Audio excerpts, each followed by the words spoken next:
So ito na po mga kababayan, unahin na po natin itong kay Kibuloy. Nako po mga kababayan, no? Si Kibuloy po mga kababayan ang ating unang pag-uusapan ngayon.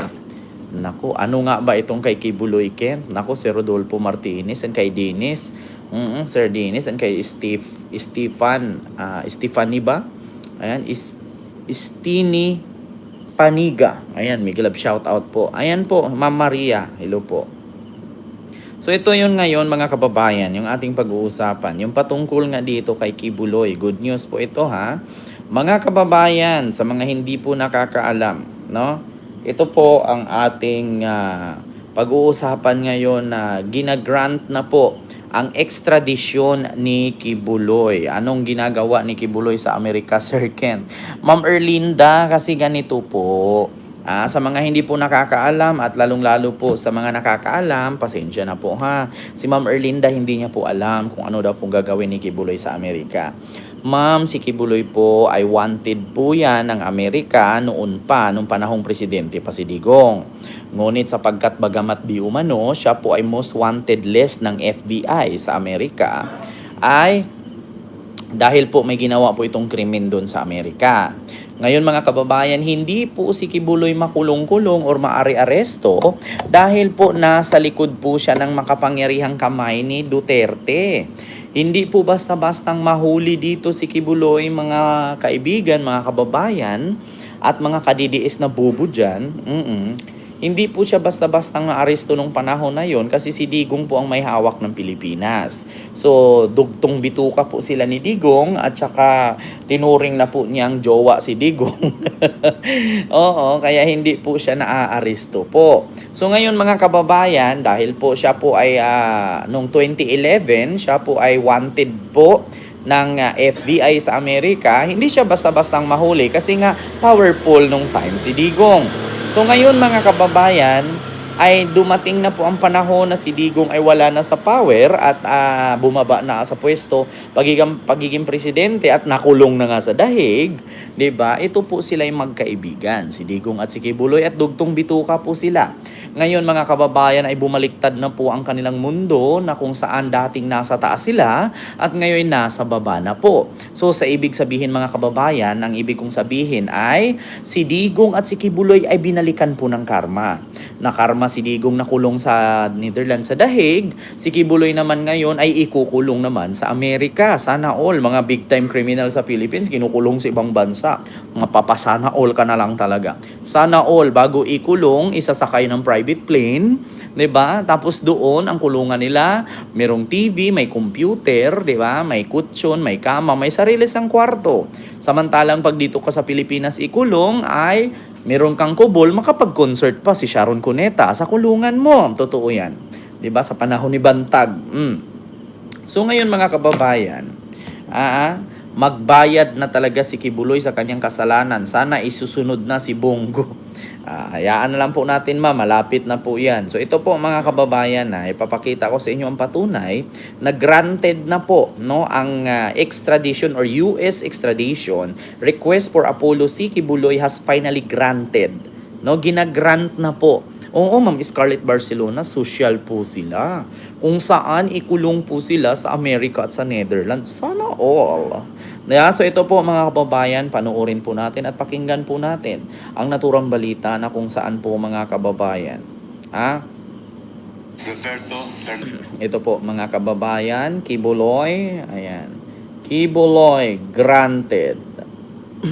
Ito na, mga kababayan. To conduct a motu proprio inquiry in aid of legislation on the reported request of the United States government for the extradition of Pastor Apollo C. Kibuloy. I heard a second. The same has been seconded. Do I hear any objection? The chair hears none. The motion to conduct motu proprio inquiry in aid of legislation on the request of the United States government for the extradition of Pastor Apollo C. Kibuloy is hereby granted. To conduct Narinig nyo ha mga kababayan. Yan po ay nangyari sa isang hearing po no sa Congress na kung saan tinanong pa ni Congresswoman Jinky Luestro kung meron bang kukontra, meron bang magsabing bawal, meron bang sasabing hindi papayag, meron bang pumapayag, meron bang hindi pumapayag. So wala pong sumagot. Kaya ang sabi niya, this is the hereby the extradition of the America to Apollo Kibuloy is granted. So sa madaling salita mga kababayan, pinapayagan na po ng Pilipinas na si Kibuloy po ay ipapadala na sa Amerika. Naku po mga kababayan, Diyos ko, hindi ito nabalita sa media ha.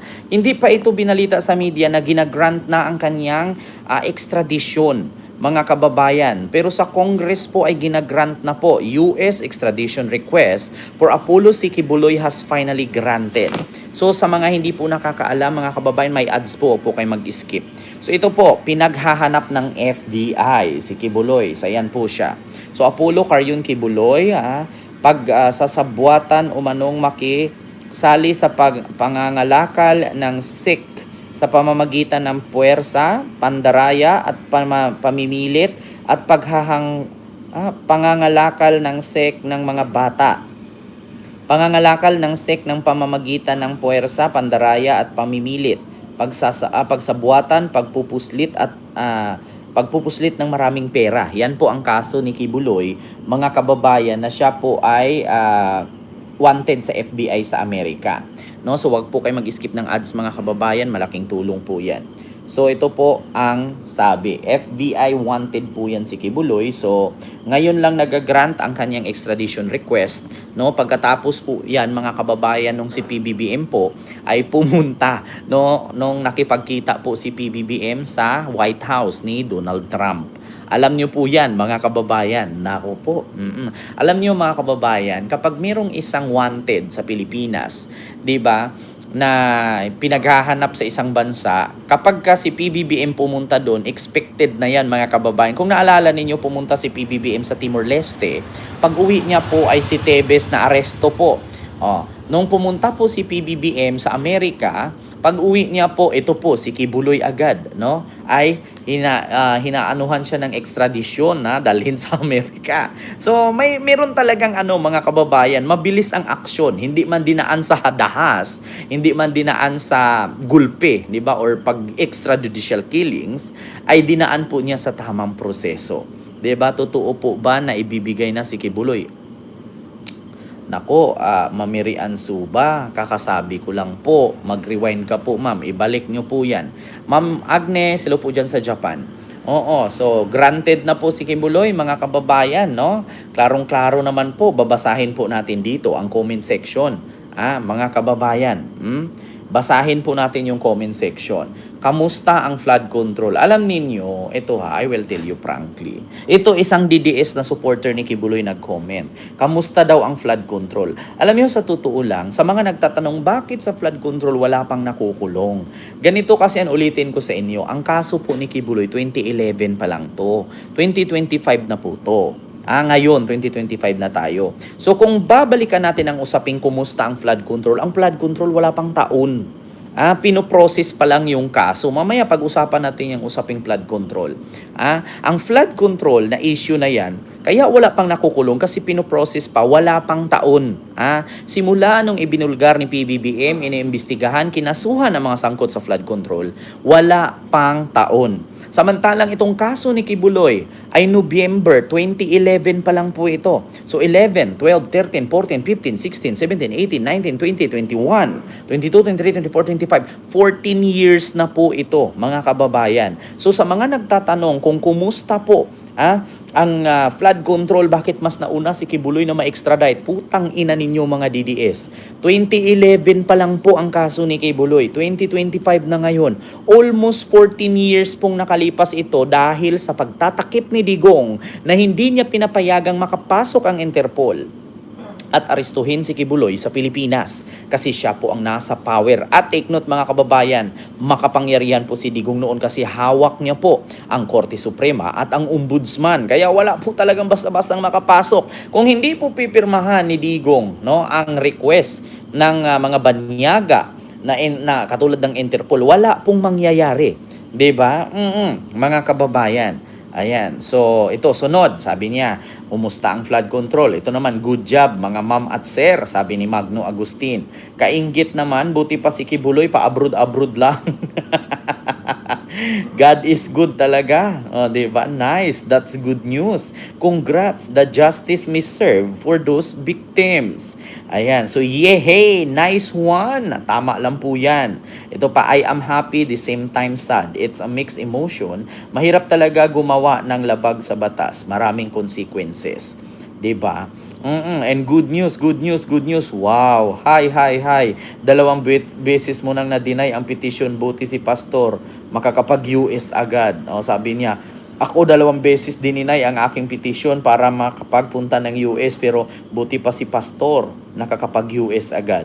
So actually mga kababayan, yung mga comment po dito ay puro po good news, good news, good news. Yes, yes, tama lang yan.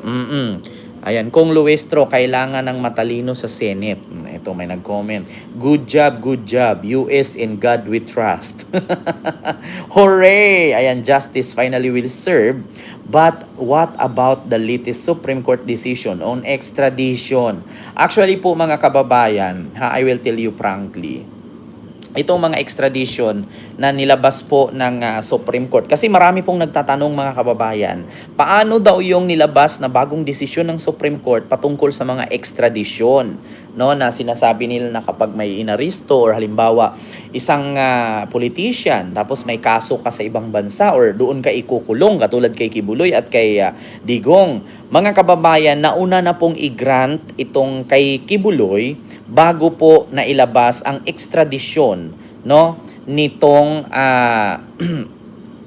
nitong Supreme Court. Mas nauna pong ilabas ang extradition ni Kibuloy, mga kababayan. So sa mga nagtatanong, paano yan, ganito, ganyan, mas nauna po, ulitin ko po sa inyo ha, kailan lang po nilabas ang extradition na batas ng Supreme Court na pinagbabawal yata na itong mga halimbawa may mga politician na sangkot or may mga ginawang krimen sa ibang bansa or else doon i-final katulad sa nangyari kay Digong na dapat sa Pilipinas lang daw siya litisin, dito lang ikulong at hindi ilabas basta-basta kung saan-saan dadalhin, ay nauna na pong mag-grant si Congresswoman Jinky Luistro sa Congress dito sa extradition ni Kibuloy. So hindi na po covered si Kibuloy. Mga kababayan, ulitin ko po ha, hindi na po covered ang extradition ni Kibuloy dito sa inilabas na bagong extradition rules ng Supreme Court, mga kababayan. Kasi nilabas po ang extradition rules ng bagong extradition rules ng Supreme Court ay nakaraang linggo lang. Mga kababayan, itong pag-grant ng extradition ni Kibuloy sa US ay last month pa lang po ito. Last month pa po ito ginagrant. No, sinishare ko lang po sa inyo ngayon kasi po ito po ngayon ang bago. Actually, ibabalita po ito, mga kababayan. Hindi ko lang sure kung nabalita na ito sa GMA, sa TV5 or sa ABS-CBN, pero pagkakaalam ko hindi pa po Hindi ko pa ito nakikita. Ang binabalita lang po ng news media sa ating bansa ay yung kinumpirma ni Ambassador Romualdez, no, ng Amerika. So sa mga nagtatanong, sino ba yan si Ambassador Romualdez? I-search nyo na lang po mga kababayan. Ang ambassador po natin to the US and America is si Romualdez po. Hindi ko sure kung tatay ba yan ni Martin Romualdez or tsuhin ni PBBM, tsuhin ba yan ni Romualdez. Hindi ko sure ha, kasi hindi ko inalam yung koneksyon ni Ambassador Romualdez from Philippines to America. Mga kababayan, paki-comment po kung kaano-ano po ni PBBM si Ambassador Romualdez ng Amerika to Philippines. No? So siya po ang nagsabi na daw ng extradition request ang Amerika kay Kibuloy. Ito po yung time na si PBBM ay pumunta ng Amerika. Ma'am Kili, hello po. And kay Ma'am Mary Ann Suzuki, Ma'am Corazon Ramos. Ayan. So mega love shout out po sa inyong lahat. So, ayan, surprise Arctic Fox. Ayan, mega love shout out po. Diyan na mabubulok si Kibuloy. Yes po mga kababayan, sa mga nagtatanong po ha, meron pong bagong extradition rules, no? Ang Pilipinas or nilabas ang Supreme Court nakaraang linggo lang. Pero ito pong pag-grant ng extradition kay Kibuloy sa Amerika ay matagal na po itong ginagrant. Chuhin po ata, Sir Ken, kapatid ni Imelda.